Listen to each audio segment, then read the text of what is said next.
संकष्ट चतुर्थी, तिलकुटा चौथ, ये व्रत कैसे करते हैं, किस दिन करते हैं, कब करते हैं, आइए जानते हैं विधि।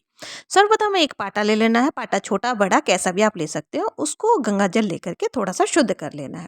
फिर आप पीलिया या ओढ़नी ओढ़ सकते हैं। और अगर आपके पास ओढ़नी नहीं है तो आप शादी का ओढ़ना भी ओढ़ सकते हो। उसके बाद फिर हमें थोड़ा सा अक्षत लेनी है, चावल जो टूटे हुए नहीं होने चाहिए, उसको उस लाल कपड़े पर बिछा करके उसके ऊपर आपको रखना है। फिर हमें गणेश जी को स्थापित करनी है। आपके पास अगर गणेश जी की मूर्ति है तो आप मूर्ति को स्थापित कर दें, और अगर नहीं है तो आप जो सुपारी पर गणेश जी को मौली धागा से लपेट कर बनाया जाता है उसको विराजमान कर सकते हो। गणेश जी को विराजमान करने के बाद हमें एक थाली में थोड़ा सा रोली और थोड़ा सा मौली धागा लेना है।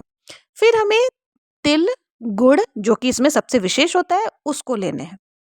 उसके बाद फिर हमें थोड़ा सा गेहूं भी अवश्य ही लेनी है, उस गेहूं की ढेरी बना लेनी है और उसके ऊपर ही हम जो दीपक प्रज्वलित करेंगे उसको रखना है।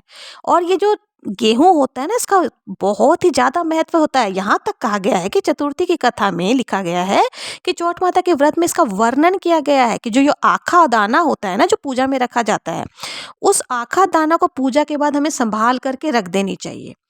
जब भी आप किसी जरूरी काम के लिए जा रहे हैं और आपका काम कोई अटक रहा हो, तो जिस महिला ने भी ये व्रत किया है ना, चंद्रमा को अर्घ दे करके चौथ माता का पूजन किया है, वो गणेश जी का स्मरण करके, गणेश जी से विनती करके, प्रार्थना करके दो चार दाना वहां से उठा करके उस व्यक्ति को दे दे जो जरूरी काम के लिए जा रहा है, जिसका काम अटक रहा है, उसको सफल होने से कोई नहीं रोक सकता। इसलिए ध्यान रहे कि आपको ये अक्खा दाना को संभाल करके रखना है। फिर इस दिन हमें बायना भी निकालना चाहिए। बायना में आप कुछ भी दे सकते हो अपने सामर्थ्य अनुसार, नहीं कुछ तो ब्लाउज का टुकड़ा और उसमें थोड़े से सुहाग के सामान और दक्षिणा अवश्य ही रखें। फिर हमें इस दिन क्या करना है, जो तिल और गुड़ है उसको साबुत नहीं चढ़ाते, उसको हमें कूट करके चढ़ाना है। थोड़ा सा हम इसको कूट लेंगे, तिल और गुड़ दोनों को, और फिर इसका भोग पहले गणेश जी को लगाएंगे। और गणेश जी को लगाने के बाद फिर हम दीपक को प्रज्वलित करेंगे। दीपक को प्रज्वलित करने के बाद हमें पहले तिलकुटा चौथ की कहानी सुननी है, चौथ माता की कहानी सुननी है, और उसके बाद हमें गणेश जी की कहानी अवश्य ही सुननी चाहिए। जब ये कहानी पूरी हो जाए तो हमें फिर क्या करना है कि जो ये हम जब कथा सुनेंगे तो कथा में सुनने के लिए यही तिल और गुड़ को हाथ में लेकर के फिर हमें कहानी सुननी है। कहानी सुनने के पश्चात इसको अपने आंखों पर लगा करके चौथ माता से विनती करनी है। और फिर जो हमने सुहाग का सामान को अलग किया था उसको कलपना है।